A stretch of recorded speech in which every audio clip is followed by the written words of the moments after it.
Oke, saya akan mulai dengan memasukkan air 240 ml.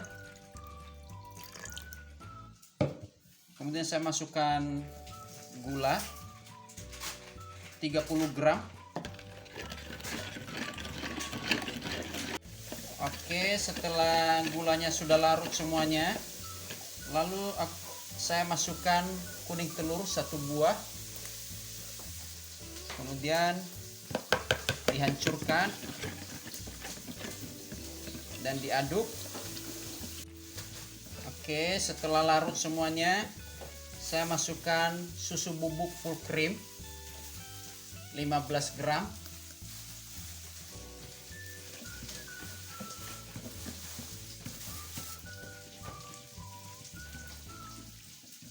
Kemudian saya masukkan garam 1/4 sendok teh.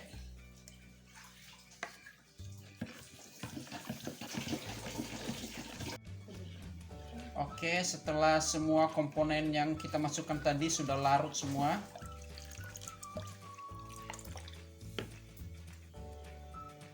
saya akan masukkan tepung terigu 200 gram dengan tepung terigu protein sedang.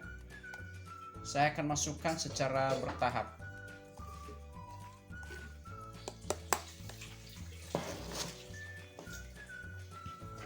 Kemudian diaduk. Kalau udah basah semua, lalu saya masukkan lagi sisanya tadi.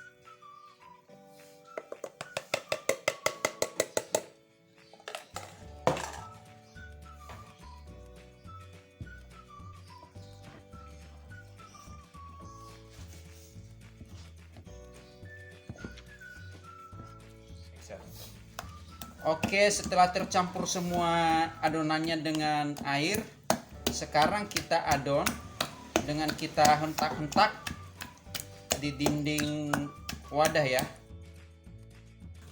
Pak, mau nanya, kok saya bikin sudah mengikuti semua resepnya, tapi hasilnya tidak seperti yang Bapak bikin. Oh, kalau begitu ada beberapa kemungkinan ya. Mungkin dari cara mengadonnya yang kurang tepat.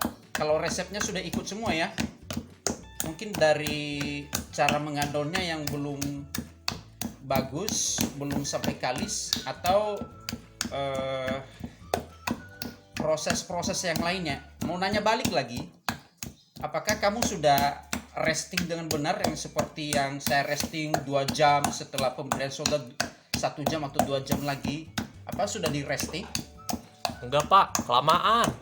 Nah, itulah kebanyakan orang nggak mau resting.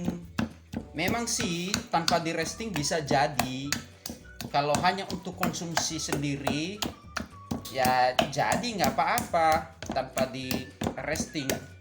Tapi kuncinya, rata-rata yang saya bikin ini adalah patokan untuk para pedagang, patokan adonan untuk dijual, bukan untuk konsumsi sendiri ya. Jadi memang sih rata-rata orang yang mau bikin, mau nanya ke saya, pada nggak mau. Kalau saya bilang di resting, kenapa kita harus resting? Supaya adonannya itu benar-benar dia menjadi lembut ya, kayak benda aja, kalau ditaruh dalam air lama-kelamaan dia menjadi lembut ya, menjadi lemes. Jadi gitu juga tepung ini, kalau kita taruh berlama-lama di air ya, setelah kita adon begini dia menjadi lembut. Jadi soda juga bekerjanya lebih baik lagi. Jadi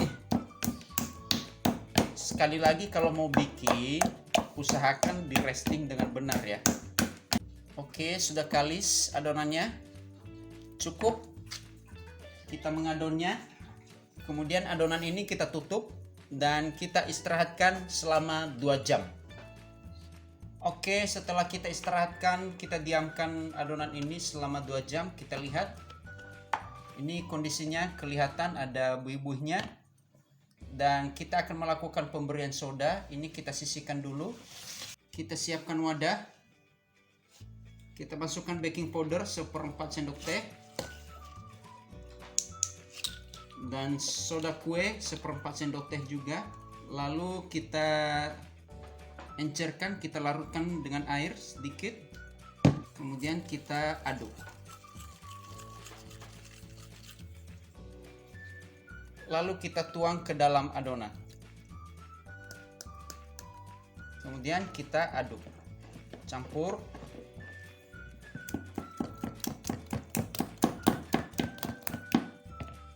Kemudian kita istirahatkan lagi adonan ini agar baking soda dan baking powdernya bekerja. Oke, kita istirahatkan selama 1 jam. Oke, setelah 1 jam kita diamkan, dan ini adonannya. Ini bagus banget adonannya. Kita tambahkan 1 buah telur di dalamnya untuk menambah kelezatan dan volume dari martabaknya nanti. Ya, kita aduk sampai tercampur dengan merata dan siap untuk kita panggang. Tadi kita sudah panaskan loyangnya dan kita tes apakah loyangnya sudah panas layak untuk mencetak martabak. Kita lihat. Oke, sudah panas. Oke, kita tuang adonannya.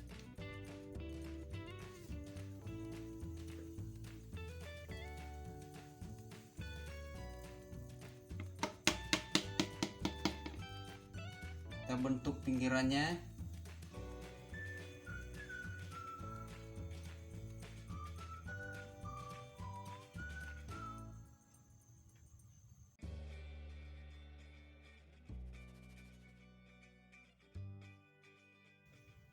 Tutup. Kemudian kita buka. Dan itu hasilnya. Segera kita angkat.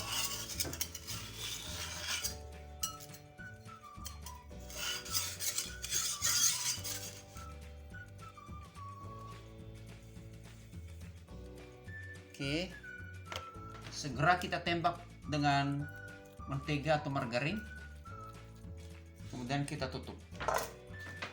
Oke, kita buka tutupnya.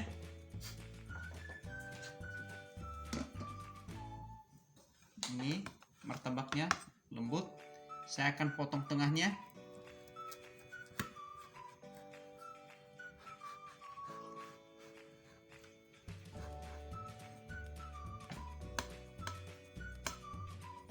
Oke, kita kasih topping.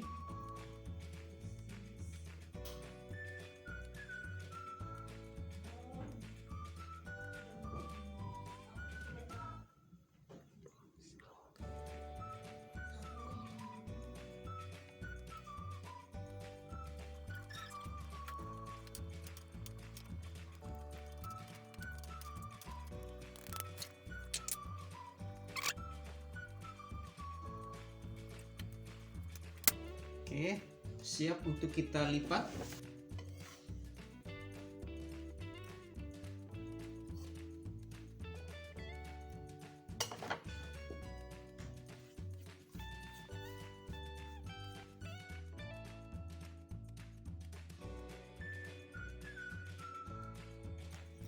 Oke, saya akan potong